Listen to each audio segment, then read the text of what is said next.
Hi there, my name is Zeziulkin. I'm a journalist who reports from Ukraine for TBC in TV. We entered the new year in a state of war, and unfortunately this is not a bad joke or a film, but it's our reality. Don't forget to subscribe to our channel, click the like button, hit the bell not to miss our new videos.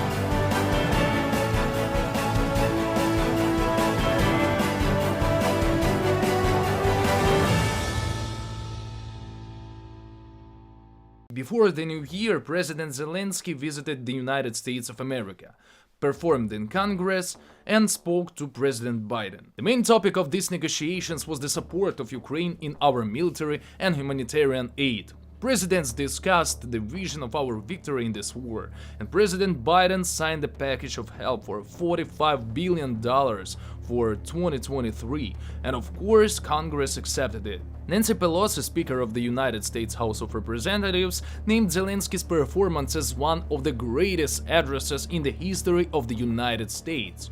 Zelensky was compared to Churchill because of his strong message to Congress and all the democracies worldwide. Remarkably, that this trip of our president was his first departure abroad since the full-scale invasion. It brought a lot of results because the consequences of this meeting of the presidents are air defense systems Patriot, a lot of heavy weapons, and pushing the process of receiving the tanks from our partners that will help to take back the control of our territories that are occupied now. The day after that, the ex-general director of Roscosmos Dmitry Rogozin was celebrating his birthday in occupied Donetsk, but something happened in the restaurant that caused an injury in Dmitry's neck. Poor baby, the shard impacted his neck and it might cause palsy. And I'm really happy that karma has reached him, because he's one of the most important faces of Russian propaganda against Ukraine.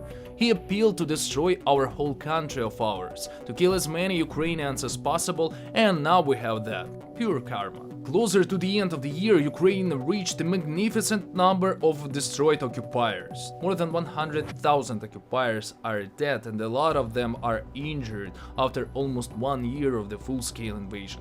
We could be happy because of that fact, but the economical regime of Russia moves to the war economy, so which means that they will continue this war for a long time. It is a very deplorable fact for us, because the population of Russia is more than 148 million people, while there are probably 30 million Ukrainians at the same time right now in Ukraine. The whole world is with Ukraine now, and we feel that a lot of countries supported us. Right before Christmas, a lot of outstanding creations of mankind switched off their light to show their support to us. Physically or morally, we need it, because we understand that the world may forget about us and stop supporting us. This is the scariest thing, being forgotten. Kherson was liberated in November, and there is not a single day without shots of this city by Russians. For example, in this picture you can see a car where the man was burned alive. This is how the Russian peace looks like. You can't break it, then destroy it. This is their strategy for this war.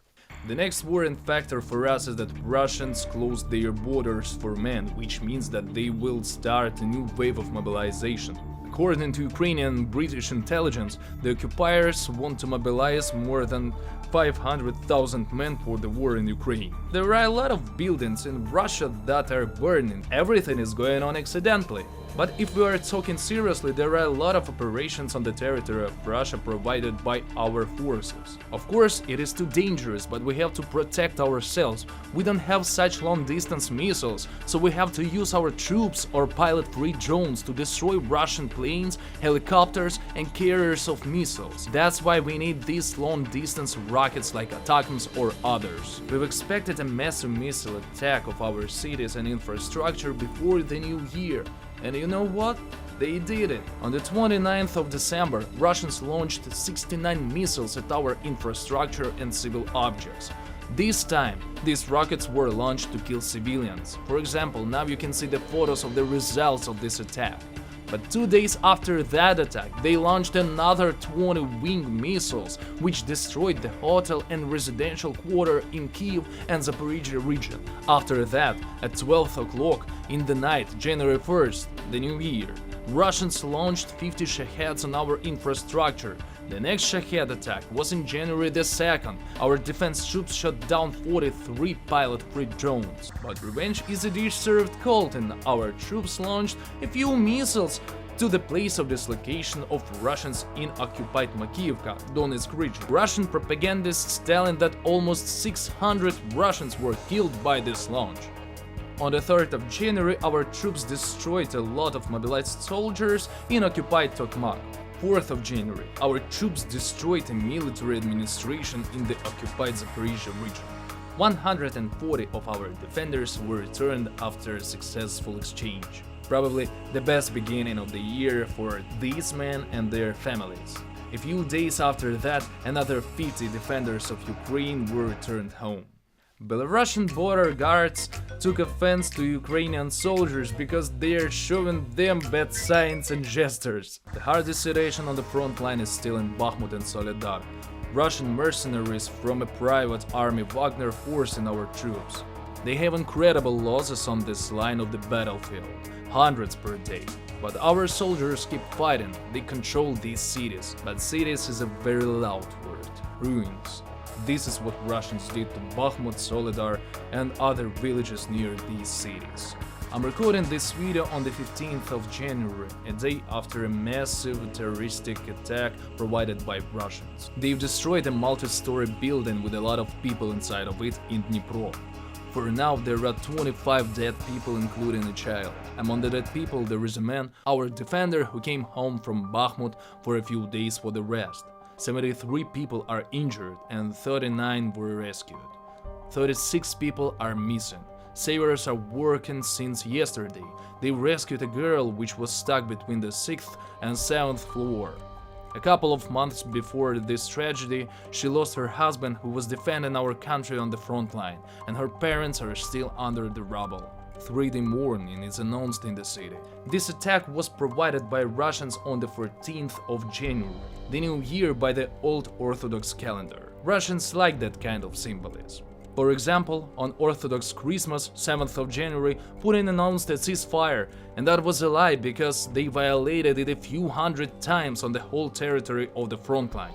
And we're happy that people and politicians around the world understand that Putin is a hypocrite and his words worth nothing. I believe that we can win this war.